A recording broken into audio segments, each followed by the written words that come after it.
네, 안녕하세요.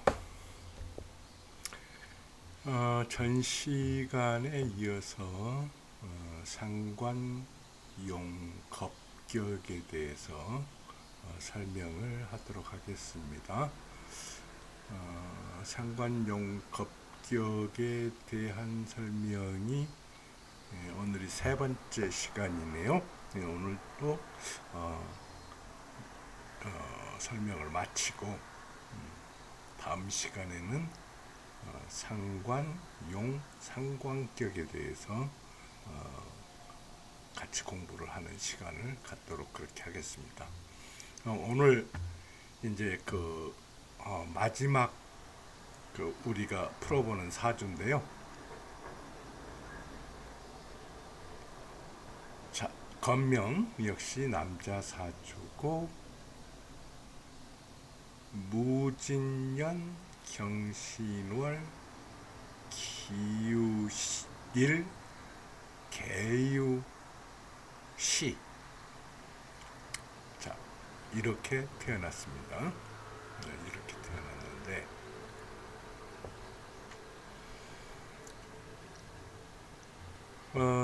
그러면은 우리가 지금까지 봤듯이 남자 사주이고 무진년이면 양의 해니까 대운이 순행을 하겠죠. 그래서 경신에서 시작돼서 신유, 임술, 개해, 갑자, 을축 이런 식으로 순행을 하게 됩니다. 그리고 이 사주를 전체적으로 풀어보기 위해서는 전체적인 짜임을 우리가 봐야 되는데, 이 짜임을 볼 때 반드시 이 사주의 순패 그리고 진태를 살펴서 격을 정한다. 그렇게 설명을 드렸습니다. 그 순패를 살펴볼 때는 먼저 천간을 살펴보고, 이거 천간을 살펴본 겁니다. 그 다음에 지지를 살펴보고, 그 다음에 각 사주가 천간과 지지가 어떤 관계를 맺고 있는가를 살펴보고, 이게 순패입니다. 네, 이게 순패가 되고, 그 다음에 진태를 살펴보는데, 진태는 신월에 태어났죠. 기토일주가 신월에 태어났을 때, 7월 달에 태어났을 때, 이 기토일주의 월건에 대한 왕상휴수를 따져보는 것, 이게 진태를 따져보는 것이라고 했습니다. 근데 이것은 일간만 따질 수 있는 게 아니라 연간, 월간, 시간 전부 다 이 신월에 태어나서 그 진태가 어떻게 되는가를 살펴볼 수 있다. 자, 이렇게 말씀을 드렸죠. 그리 순패와 진태를 살펴보고, 우리가 통신송에서 배울 때 기함상통이란 말을 배웠습니다. 기함이라는 것은 광줄이라는 얘기인데요. 이 사주팔자를 하나의 광줄이로 보고, 이 광줄이 안에서 사주팔자가 어떻게 서로 통하는가, 그러면은 통하지 않는가도 봤겠죠. 이런 상관관계까지 같이 봐야 되지만은 주로 보는 것은 순패와 진태를 본다. 자, 이렇게 여러 번 설명을 드렸습니다. 그러면은 우리가 늘 했던 대로 일단 이 사주를 살펴보죠. 자, 무진년 경신월 기유일 개유시라고 했습니다. 근데 기토일주가 경신 유유 이렇게 있으면은 설기가 굉장히 심하죠. 설기가 굉장히 심한데, 그래가지고 이 사주가 설기가 심하면 차라리 종아를 하면은 좋은데, 차라리 더 좋은 사주인데, 어? 여기에서 보면은 무진이 있어가지고 이 무는 어떻게 되느냐, 기를 방조하고 이 진토는 기의 뿌리가 된다. 그렇기 때문에 이게 종합격을 이루기에는 아직 기토의 기운이 남아있다. 그리고 그렇게 판단을 했을 때, 이 용신은 무토로 보는 게 좋겠다. 그렇게 보이지죠. 왜 그러냐 그러면은 이 진토로 볼 수도 있겠습니다만은 이 진은 신금에 의해서 설기되고, 게다가 진유합금이 돼가지고 이 진이 사실상 금의 역할로 해가 금의 역할을 하게 된다. 이때 우리가 토의 성질이 합거된다. 이렇게 전에 우리가 살펴봤습니다. 그래서 여기에서는 일단 이 무토, 영감 무토를 용신으로 하는 상관격을 이루고 있는 사주다. 근데 이 무토를 보니까 일단 진토에 자리를 했으니까 나쁘지는 않은데, 여기 개가 있어가지고 멀리서 무게 합을 하려고 되든다. 근데 무게 합을 하려고 하니까 이 기토는 이 무토를 질투할 수도 있다. 해서 이 개와 무토가 너무 멀리 떨어져 있고, 또 기토의 질투 시기가 있어가지고 무게합은 하기가 어렵다. 그래서 불가피하게 기토를 방조한다. 이렇게 볼 수가 있죠. 그리고 전체적인 사주 구조로 봤을 때 이 기토는 경금을 생하려고 합니다. 그래서 상관을 쉽게 이루고, 왜 그러냐 그러면은 경금은 기토의 아가 되죠. 자식이 되죠. 그러니까 부모된 입장에서 이 기토는 경금을 생하려고 하고, 이 무토나 진토도 경신금을 생하고, 이 경신금은 유금을 방조하는데, 이 방조를 하고 개수는 신금의 뿌리를 내리고 또 진토의 뿌리를 내리고 양유금의 생을 받을 수 있으니, 이 전체적인 사주의 생극재화는 나쁘지가 않다. 그래서 사주 자체는 괜찮아 보인다. 자, 이렇게 볼 수가 있는데, 자, 그렇다고 그러면은 무토가 용신이라고 했을 때, 무토는 대운이 어떤 때에 발흥을 하느냐? 화나 아니면은 토대운이 왔을 때, 그때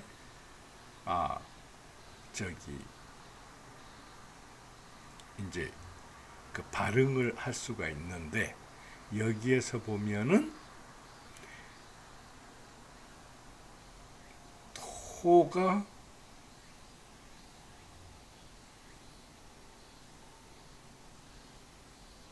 설기되는, 자, 여기 유술은 금향이죠. 해자축은 수향, 동절기죠. 그래서 이 운이 일단 10, 20, 30, 40, 50년 동안은 이 무토가 힘을 쓸 수가 없다. 그렇기 때문에 태어나서부터 이 을추군까지는 상당히 어렵겠다. 그렇게 보여줄 수가 있죠. 이 운 중에서도 자, 태어나서 신유운까지는 설기가 더욱 심해지니 좋을 리가, 나쁜 가운데서도 더 좋을 리가 없다. 근데 임술운에 와서는 이 술이 무의 뿌리가 되니 얼핏 보기에는 좋아 보일 수도 있으나 여기에서 신유 술 금방을 이루고 금방을 이룬다. 그러니 이 술은 금으로 변해버린 데다가 또 진하고 술은 충이 되기 때문에 조용할 날이 없겠다. 그래서 얼핏 보면은 좋아 보이나 그렇지가 않다. 개해, 갑자 역시 마찬가지다. 자, 을축에 와가지고 비록 이게 토라고 하지만은 사유축 금국을 이루게 되니 좋을 일이 없다. 그래서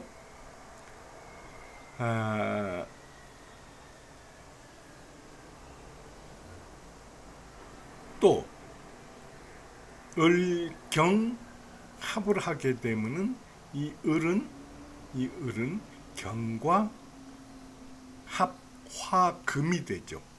여기 신금이기 때문에 또 여기 축이 사유축으로 해서 금이 해가지고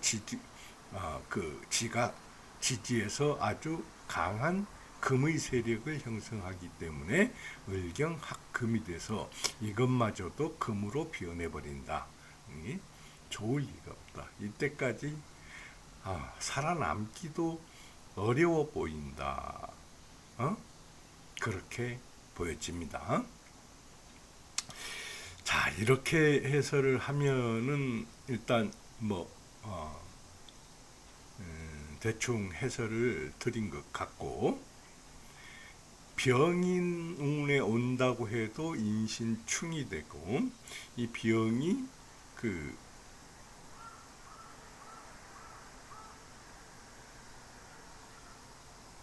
인의 뿌리를 내려서 온다고 해도 무가 병을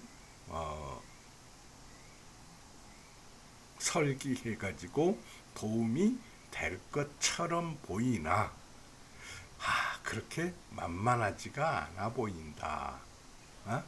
그렇게 볼 수가 있겠습니다. 무엇보다도 인신충이 되고 여기 와서는 묘유충이 되고 해가지고 이때 와서도 좋을 리가 없다. 참 운이 어떻게 이렇게 안 좋을 수가 있느냐 하는 그런 생각도 들죠. 자, 그러면은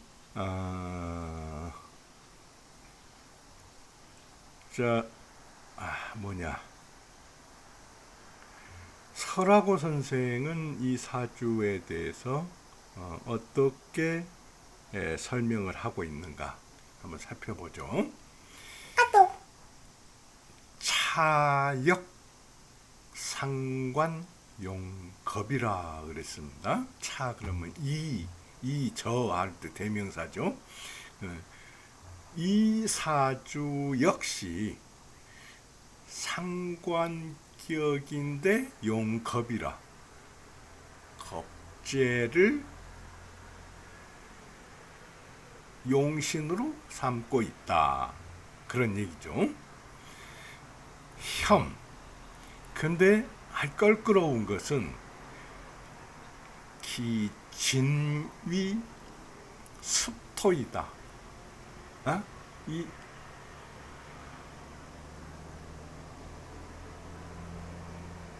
겁재 무토가 진토의 자리를 잡고 있는데 이 진이 습토이다. 그 습토인데 또 어떻게 됐냐? 이 진은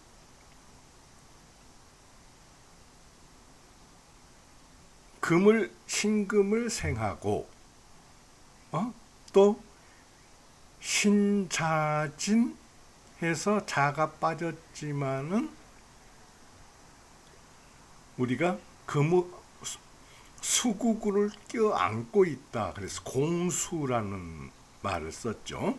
그래서 진이 금을 생해 가지고 공수한다. 수국을 껴안고 있다. 그렇기 때문에 미족 방신.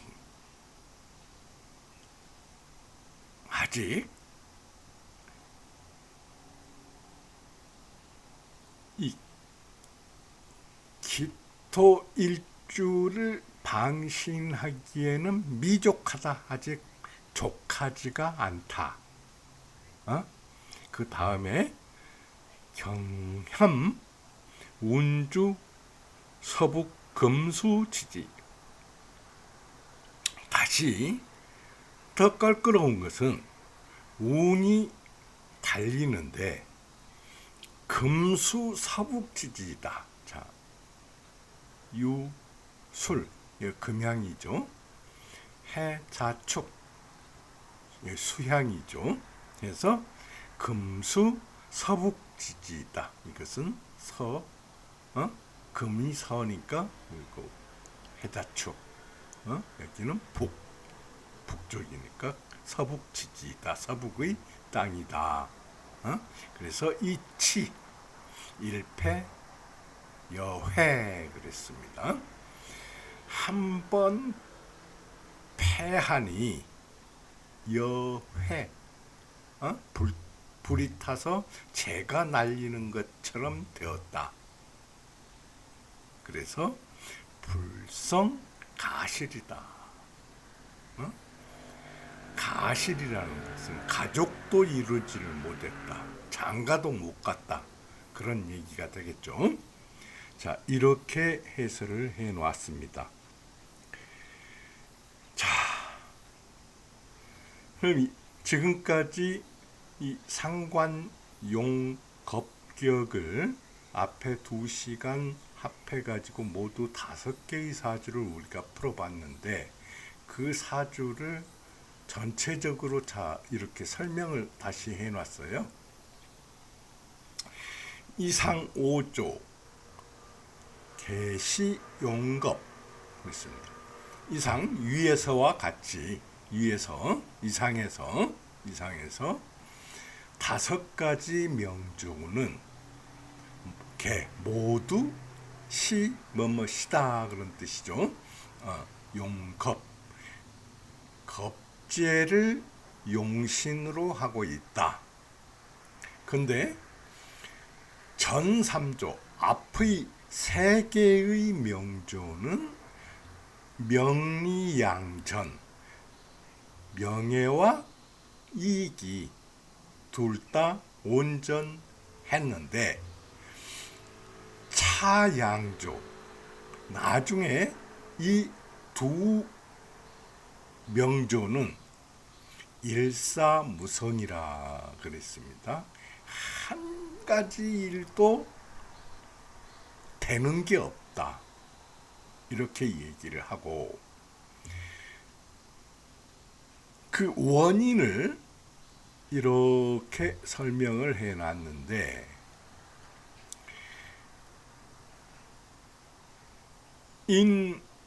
운, 이거 흔히들 인을 뭐뭐에서 비롯되다 그렇게 설명을 하는데, 그 고에서 이 인은 뭐뭇을 따르다, 따를 종자하고 같이 씁니다. 그래서 뭐뭇을 비롯되다 그렇게 해석을 해도 딱히 나쁜 것은 아니지만은 뭐뭇을 따르다 그렇게 해석을 할 때가 훨씬 더 부드러울 때가 있습니다.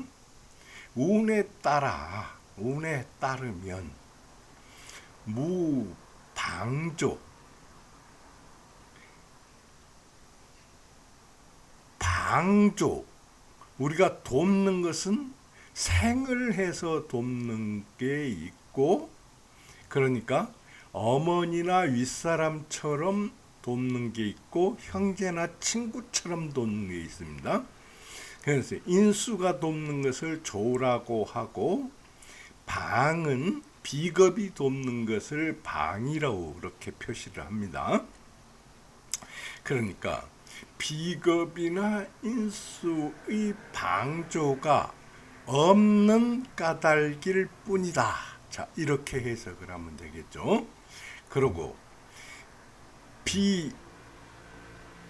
비인지무능, 이것은 사람이 무능이 아니라 사실 운사연, 운이 그러하도록 만든 것이다. 이 사람은 무능한 게, 사주가 나쁜 것이 아니라 운이 나쁜 것이다, 그런 뜻이 되겠죠. 이런 경우에 우리가 어떤 것을 생각을 해볼 수 있냐 그러면은, 사람이 사는 것은 궁색하지만은 참 바르게 사는 사람이 있습니다. 그런 사람들은 비록 운은 안 좋지만은 명조는 좋은 사람들이다. 그렇게 보면 되겠고요. 사는 것은 부유한데 하는 것은 진짜 양아치 같은 사람들이 있습니다. 그런 사람들은 운이 안 좋은데, 명이 안 좋은데 운이 좋은 것이다. 자, 이렇게 생각을 하면 되겠습니다. 그래서 부기빈천은 반드시 그 명에 있습니다. 그 명에 있으나, 이 명은 명조, 사주라는 얘기가 되겠죠. 사주에 있으나, 자, 궁통은 제운이라 그랬습니다. 궁통은 운에 있다. 그럼 궁통이 운에 있다. 운은 뭡니까? 우리가 일반적으로 대운을 보고 거기에다가 세운까지 같이 보는 거죠. 그래서 궁통은 우선적으로 대운에 있고 그 다음으로 세운에도 영향을 받는다. 그래서 무, 가명강, 억지로 할 수 있는 것, 명강, 억지로 하다. 가명강, 억지로 할 수 있는 것은 없다. 그렇게 설명을 했습니다. 자, 여기까지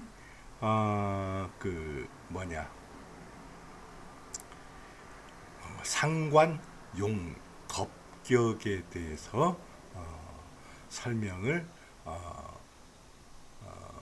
끝내고 있습니다. 자, 그러면은 여기에서 오늘 강의를 마치고 다음 시간부터는 상관 용상관격에 대해서 같이 공부를 하는 시간을 갖도록 하겠습니다. 그럼 다음 시간에 뵙겠습니다.